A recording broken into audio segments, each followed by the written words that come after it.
যে brother BE438D এই মডেলের বাটন স্টিচ সুইং মেশিনের কীভাবে বাটন অ্যাটাচমেন্ট করতে হয়। তা আমরা এই মেশিনের অটো টেস্ট মোড আমরা রেডি করে রেখেছি। এখান থেকে আমরা এখন দেখব যে আমাদের বাটন এবং নিডেল সেন্টারে আছে কিনা। আমরা নিডেল বারটা নামিয়ে দেখব যে আমাদের বাটনের সেন্টারে পড়ে কিনা। যদি সেন্টারে না পড়ে তাহলে সেক্ষেত্রে আমাদেরকে এটাকে সেট আপ করে নিতে হবে। আপনারা দেখতে পাচ্ছেন যে আমাদের বাটন এবং নিডেল সেন্টারে নেই, অর্থাৎ আমাদের এই বাটনের সাথে যেভাবে ঘর্ষণ খাচ্ছে, যদি এভাবে ঘর্ষণ খায় তাহলে সেক্ষেত্রে আমাদের নিডেল ভেঙে যাবে এবং আমাদের মেশিনের সুতা কেটে যাবে। তো এভাবে আমরা এই মেশিনটি চালাতে পারবো না। আমাদেরকে অবশ্যই বাটনটি সেন্টার করে নিতে হবে। আপনারা দেখতে পাচ্ছেন আমরা একদম ক্লোজ করে দিয়েছি, আবার নতুন করে ট্রাই করব। দেখতে পাচ্ছেন নিডেল এবং বাটন দুইটি কিন্তু একে অপরের সাথে সংঘর্ষ খাচ্ছে। এভাবে যদি সংঘর্ষ হয় তাহলে সেক্ষেত্রে আমাদের এই মেশিনের নিডেল ভাঙা বন্ধ হবে না। আপনারা দেখতে পাচ্ছেন। তা আমরা এটাকে সেন্টার করব প্রোগ্রামের মাধ্যমে। কিভাবে আমরা এটাকে সেন্টার করতে পারি, আমরা এই বাটন এবং নিডেলের সেন্টারটা দেখে নিলাম। এখন আমরা এই মেশিনের প্রোগ্রামে চলে আসবো। প্রোগ্রাম থেকে দেখব যে আমাদের বাটন এবং নিডেল সেন্টার কীভাবে হয়। শুরুতে আমরা মেশিনের পাওয়ারটি অফ করে দেবো এবং টেস্ট বাটন, সিলেক্ট বাটন এই দুটি বাটন আমরা একসাথে চাপ দিয়ে ধরে মেশিনের পাওয়ারটি অন করব। এই দুটি বাটন না, আমরা এই মেশিনের পাওয়ারটি অফ করে দিব। পাওয়ারটি অফ করার পর যে ব্যাক বাটন এবং এই ফরওয়ার্ড বাটন এই দুটি বাটন আমরা একসাথে ধরব। একসাথে চাপ দিয়ে ধরে মেশিনের পাওয়ারটি অন করব। এখন আমাদের সামনে ORG লেখাটা চলে আসলো এবং অ্যাক্সিস স্কেলে আমাদের লাইটটা চলে আসে। এখন আমরা এখানে যদি একটু লক্ষ্য করি, দেখুন আমাদের এটা কিন্তু সেন্টারে নেই। আমরা এখন এই অবস্থায় আমরা এই মেশিনের নিডেল বারটা আপ করে নিব, এখান থেকে পজিশনে নিয়ে আসবো। এনে আমরা এখানে এই রিসেট বাটন এটাকে প্রেস করব। এটা প্রেস করার পর আমাদের এখানে ক্যাসারটি একটি এভাবে লাড়া খাবে। ক্যাসারটি এভাবে লাড়া খেয়ে আমাদের মেশিনের বাটনটি একদম সেন্টারে চলে আসবে।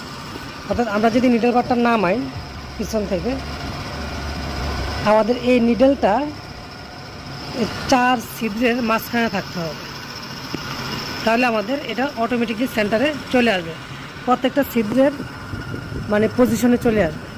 এখন আমরা দেখতে পাচ্ছি যে আমাদের দেখতে পাচ্ছেন এটা এই পজিশনে থাকবে, একদম এখানে থাকবে। এটা আমাদের এক সাইডে আছে, যার কারণে আমাদের ক্যাচারটা একটু বেশি পিছনে চলে গেছে। এটাকে আমাদেরকে সেন্টার করতে হবে। তো সেন্টার করার জন্য আমাদেরকে আগে এই ক্যাচারটাকে সামনে আনতে হবে।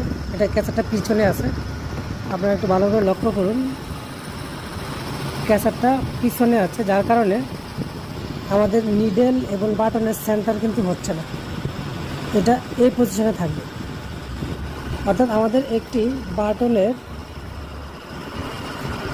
বাটনের এই 4টি ছিদ্রের মাঝখানে যে সেন্টারটা, ঠিক মাঝখানে এই নিডেলটা নামতে হবে। অর্থাৎ এই প্রোগ্রামে এসে আমাদেরকে এখানে নামাতে হবে। এখানে যদি না নামে, অর্থাৎ সেন্টার যদি না থাকে, তাহলে আমাদের সেই ক্ষেত্রে এখানে যেহেতু আমাদের যে ওয়াই স্কেল, এই ওয়াই স্কেলের প্রবলেম আছে। ওয়াই স্কেলটা আমাদের এই ক্যাসার সেটটা একটু পিছনে চলে আসে, আমরা এটাকে আর একটু সামনে আনবো। এই জন্য আমরা এই লাইটটাকে এখানে নিয়ে আসবো। এই লাইটটাকে এখানে নিয়ে আসবো। এখানে আনার পর আমরা এই যে এখান থেকে আমরা যদি কমাই বা বাড়াই, সেক্ষেত্রে আমাদের ক্যাচারটা কিন্তু আপ ডাউন করবে।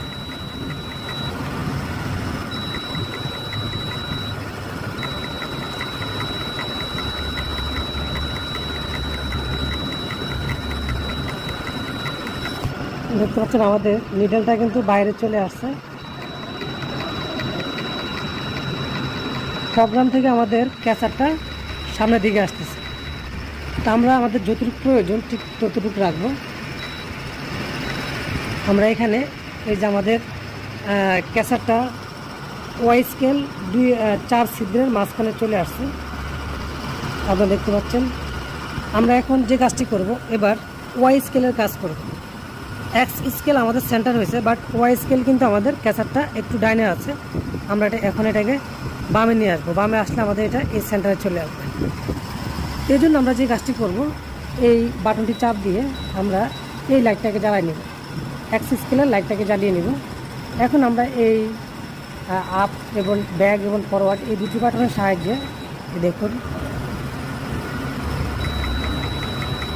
আমি এখান থেকে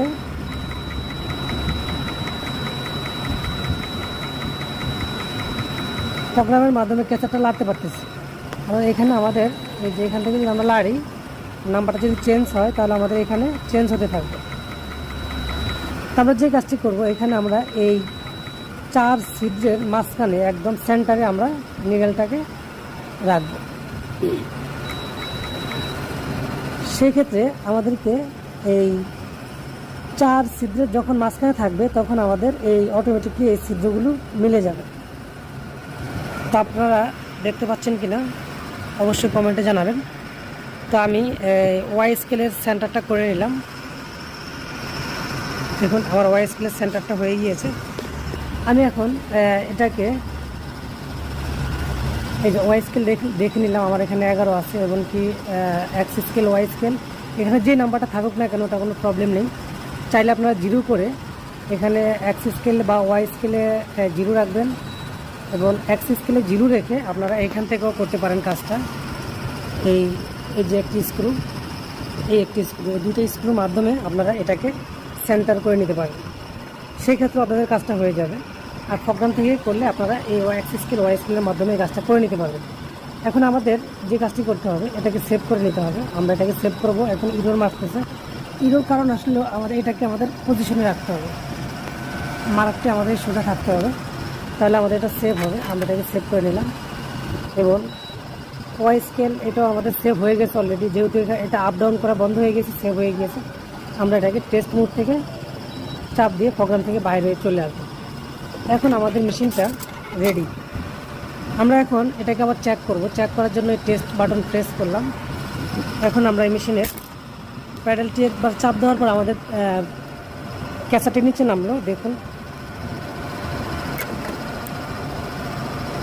এই যে আমাদের বাটনের সেন্টার দেখতে পাচ্ছেন। আমাদের আগে কিন্তু এই 2 বাটনের মধ্যে এবং নিডেলের মধ্যে কিন্তু একটি সংঘর্ষ খেত, এখন কিন্তু সেই সংঘর্ষটা নেই। দেখতে পাচ্ছেন এখন কিন্তু আমাদের নিডেল এবং বাটনের সাথে কোনো টাচ খাচ্ছে না। আমাদের বাটনের যে ছিদ্র, এই ছিদ্রের মাঝখান দিয়ে নিডেলটা নামতেছে। তো আমরা দেখে নিলাম। এখন আমরা যে কাজটি করব, টেস্ট মোডটা আমরা উঠিয়ে দেব। টেস্ট মোডটা উঠিয়ে স্পিডটা আমরা একটু কমিয়ে নেব। স্পিডটা কমিয়ে আমরা দেখব যে আমাদের বাটন এবং নিডেল সেন্টার হয়েছে কিনা বা মেশিনটা চলতেছে কিনা।